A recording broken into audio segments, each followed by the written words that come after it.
What's your name? Where are you from? What do you do? These are some of the most often asked questions we use to categorize people. Often the answers to them and what we see in front of us is what we think, feel, and believe about the individual standing in front of us. And if we're honest, this process is used to judge others, to categorize them. Some of that can be helpful, a way for us to connect with someone, to find common ground, to identify a shared affinity, and ultimately to help develop relationships. If we're not intentional about our motives, these questions in our judgment can put someone or something in a box. Admittedly though, asking questions and learning more about someone is more nuanced than simply compartmentalizing them. Investing, in particular, is a field that is built on pattern recognition, analyzing, interpreting, and projecting. It's how we're wired to see the world and the people we do business with, and we don't need to disregard our very nature. We need to work hard to learn the character and truly understand the motives of a founder. We also need to balance that out by engaging our curiosity in a healthy way that helps us to discern if an investment opportunity is coming to us at the right time and for the right reasons. The investing space, as we learned last time, clearly has struggled finding this equilibrium when it comes to allocating capital. We need to realize that many of us are unconsciously disqualifying people who should be given opportunities. And yet, pattern recognition in investing is super important too, as we're taught to invest in the person rather than the idea. How can we recognize this tension? And rather than shy away from it, what will it take for us to embrace it and the opportunity to invest in a way that is God-honoring rather than judgmental or worse? This week we dive into that with the team at Collab Capital. They have done some remarkable things, both together and on their own. Each founder has an exit story of their own. Now together, they have started a fund that is providing access to capital like never before. Jewel, Barry, and Justin are three experienced founders, operators, and investors who collectively decided to solve the problems of capital access for Black entrepreneurs. Their perspective is that by investing in great Black founders and helping them grow and scale their businesses, they have a unique opportunity to set the foundation for wealth creation in Black communities. Let's watch their story. All right, cheers. Barry, right now we're looking at a robotic bartender, right? Yes. Tell me a little bit about this device you brought in. This is Monsieur, the artificially intelligent robotic bartender, and it does exactly what you said. It pours awesome cocktails at the touch of a screen. I invented Monsieur, an automated cocktail making machine, and then boom. I'm in Entrepreneur Magazine and on interviews, and I'm on CNN, and I'm doing all of these things, and as I start to travel, I really start to feel what racism is.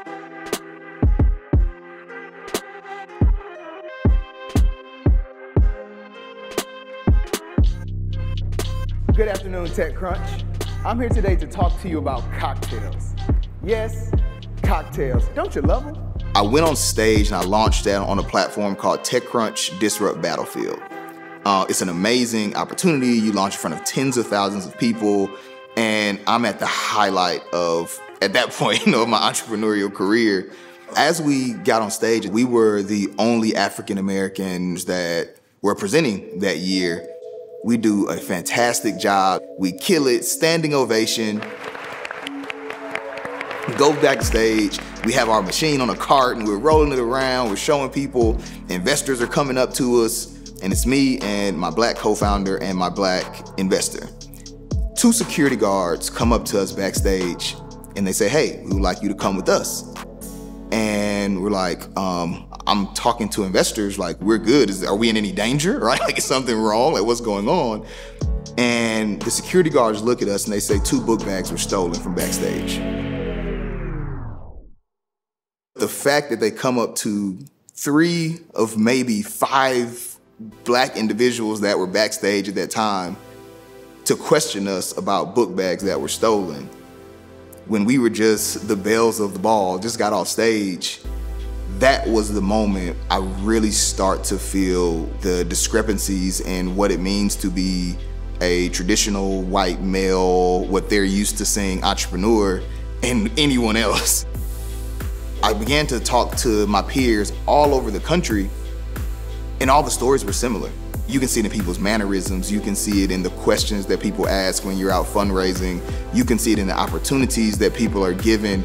Capital is directly related to relationships, and the people with capital historically have not been in relationship with Black entrepreneurs. The vast majority of venture capital is distributed in California, New York, and Boston. Most of the people who receive venture capital graduate from Stanford, MIT, Harvard. Once you layer that those facts on top of each other, you can see why less than 1% of venture capital dollars go to Black entrepreneurs. Sometimes it's not about money. It's about access to your networks. It's about access to additional other resources, even experiences, right? These are things that can be invaluable to an entrepreneur. And so as I matriculated out of selling off my IP for Monsieur, the only thing that was in my brain was, this is a bigger problem. This is something systemic. This is something that someone needs to step in and create a solution and solve for this. And that revelation built the foundation of what we're doing at Collab Capital.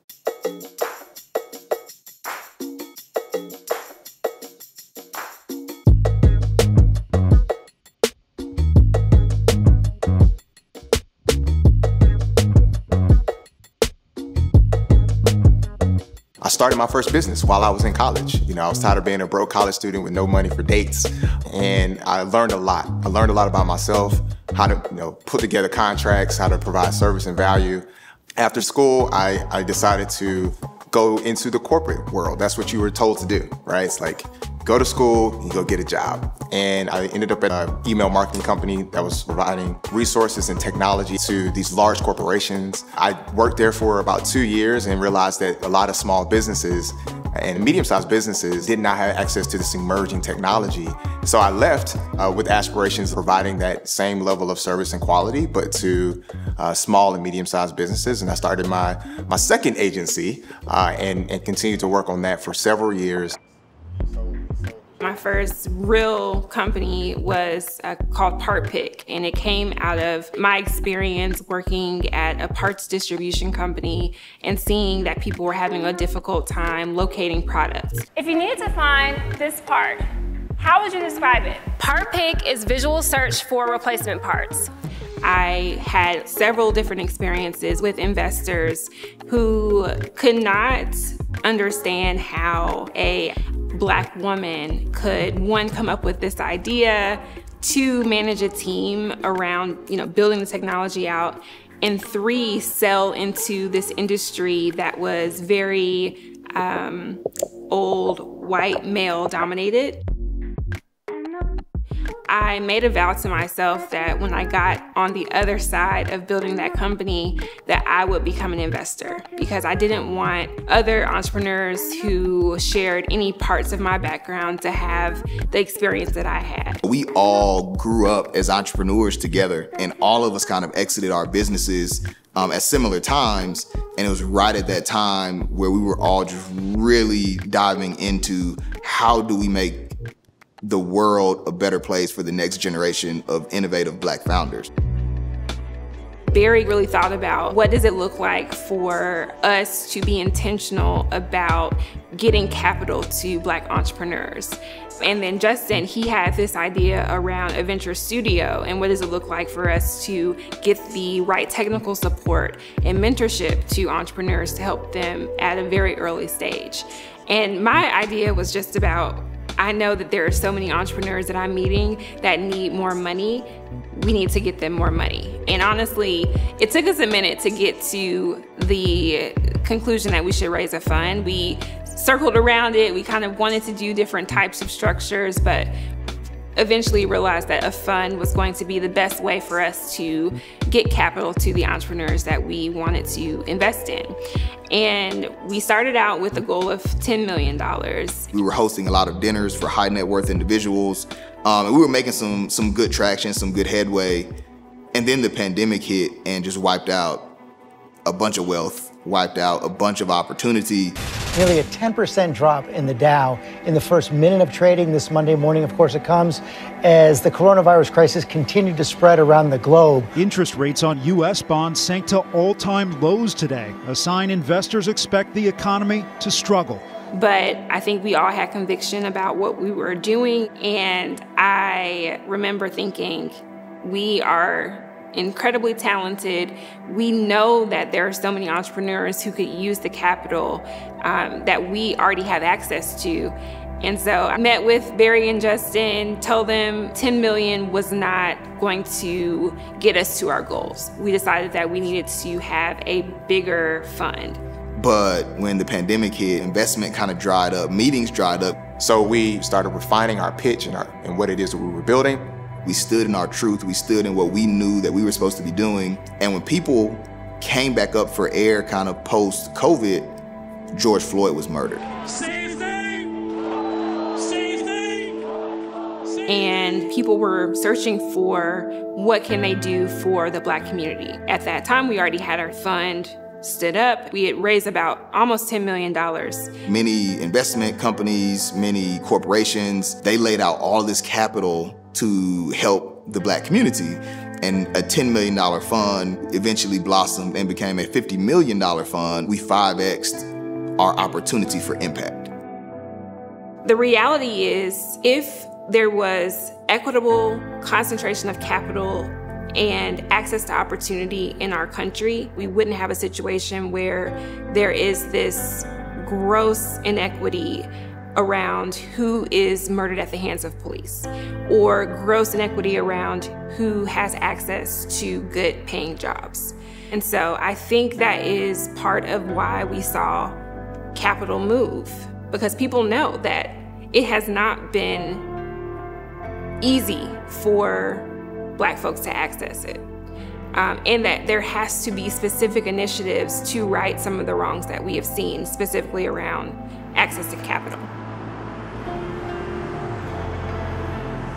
As someone who calls myself a Christian, I think there needs to be a tie between not just pursuit of money so that you can be rich and have nice things, but a pursuit of means so that you can get work done in communities, and so that you can be more generous to the people who need it, and so that you can care for the poor.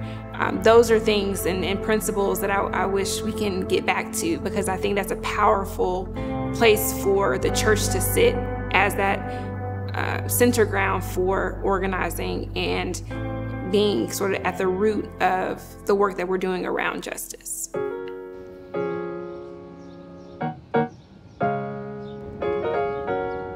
As risky as it may be to go into a world rooted in systemic racism and say we're only doing things for Black people, it's rooted in faith. Faith is everything for me and my partners in everything that we do, because it gives us the strength and the courage to take on some pretty big tasks. And so when we started, one of the big things that we began to realize through our research is that the venture capital, the innovation economy, it was broken some because of the people that were there today, but really it was systemic. And there wasn't like an easy solution to fix it. And so one of the big differences of what we began to build and what our idea was we need to build a system that can be successful, whether the traditional old system wanted to come with us or not. What we wanted to do was give founders the option to share profits with us as an alternative to venture scale returns. Making it so that there are multiple pathways to success. Because as you're building your business, sometimes the market will tell you that people aren't willing to pay $1,000 for that. They're only willing to pay $50 for that. But that can still be a good and profitable business. So we wanted to make sure that they had a choice to say, instead of closing the business down or selling it even, what if you were able to retain ownership, produce returns for your investors through profits? We can illuminate what an entrepreneur feels is success for them. For them, it may be passing their business down in their family and creating generational wealth that way. Or if you do decide to sell that business at a later point, you'll have a lot more upside owning 75, 80, 90% of that business as opposed to 5, 6% of that business, which is what you typically see in venture scale and venture size businesses. The idea that success can look different in our community is really the foundation of what we built. So we have a financial product called the Space Agreement, which is an acronym for a shared profit and collaborative endorsement agreement. The SPACE model allows for us to continue to support businesses and generate returns, but just in a way where we're not focused on hyper growth, but we're really focused on helping these businesses get to a point where they are profitable. If we see that it's not the unicorn path for a business, we want to help them get to a point where they are sustainable. We also bring what's called a growth partner, that collaborative endorsement piece. We bring a growth partner to that investment to help accelerate. So that's all about unlocking that network potential, that network capital. There are these mechanisms that we built into our agreement that really thought about what does it look like for success to be defined differently than the billion-dollar exit. Not everybody wants to start a business and be an entrepreneur. So for those people, I want to be able to make sure I have enough capital to create opportunities for other people. My name is Julius Bryant. I'm founder and CEO of Jack's Rideshare Rentals. We're based here in Atlanta, Georgia, and we are a vehicle marketplace for gig workers. We have our own technology that allows us to reach our customers directly. So we're a scalable tech company, right? Other part of it is we're a rental car company. That doesn't fit squarely into the traditional VC model, right? They have a different type of structure that allows for a business who might not fit squarely into that model to still have the opportunity to take on additional investment capital to scale the business. 2020 was rough for me. I lost my grandmother, I lost a great aunt, an uncle, 2 cousins, and then last year in 2021, January 2021, I lost my mother. Experiencing such a large amount of loss, you start to wonder, like, what's it all for? You know, it was hard to really wake up sometimes and get out of bed. And it was my belief. It was my belief that God had something greater for me than this moment, than this pain that I was experiencing. And that if I could just roll out of bed, he could do the rest.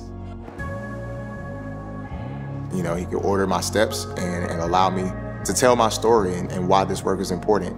And I love this community. This is such an honor and just a privilege to be in this room. I see a lot of power. Good morning, folks. My name is Julius Bryant, co-founder and CEO of Jack's. Good morning, everybody. My name is Tracy Pickett. I'm the founder of Hairbrella. My name is Lauren Wilson. I am the CEO and founder of I'm In Inc. Shay Fabode, CEO, co-founder at Varuna. My name is Brian Lattimore. I'm Amy Lattimore. We're co-founders of With Wellness. I believe that healthy Black communities will solve a lot of the world's ills, in my opinion. So that's rooted in faith. The themes that matter to me and that guide my work are around love and around grace and around mercy. An investment in our fund is really an investment in the entrepreneur who is going to not only build something for themselves and for their family, but have in mind the community that they're living in. I think that's what Collab is doing by investing in founders who are rooted in their communities and are building businesses that are speaking and servicing to those communities. Hopefully, the work that we're doing, it will be seen as a movement in that direction and have a positive effect in the entire community and in the world.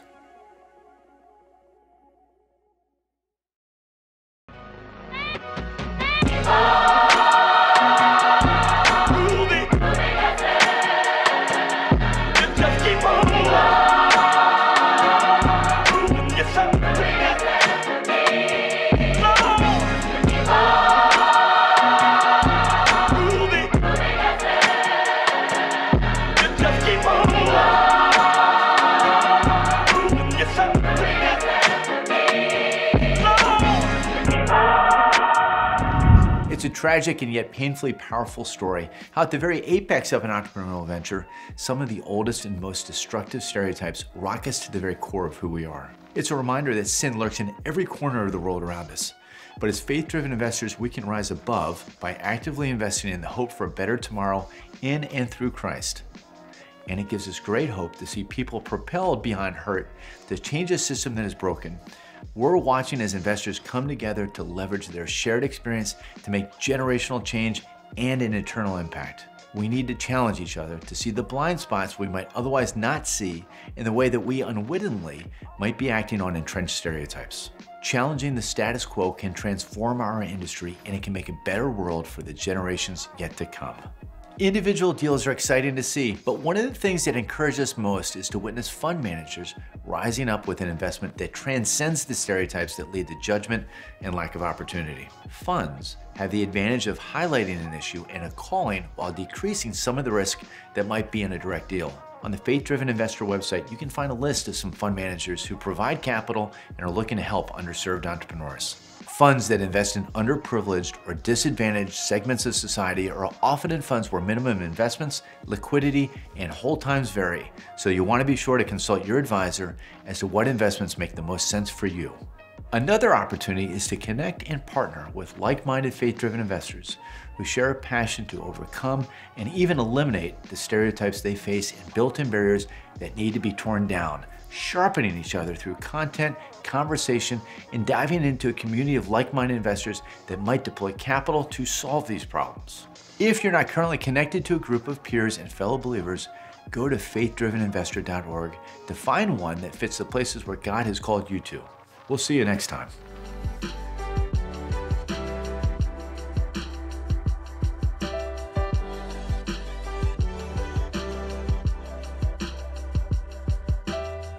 Faith-Driven Investor is a discipleship ministry from Faith-Driven Movements, a non-profit corporation whose mission is to inspire and mobilize people to use their time, talent, and resources to impact the world around them. The materials are for informational purposes only. All investing carries risk, so be sure to consult an advisor before making any investment decisions. Hosts and guests may maintain positions in the companies and securities discussed. For all other questions, please visit faithdriveninvestor.org.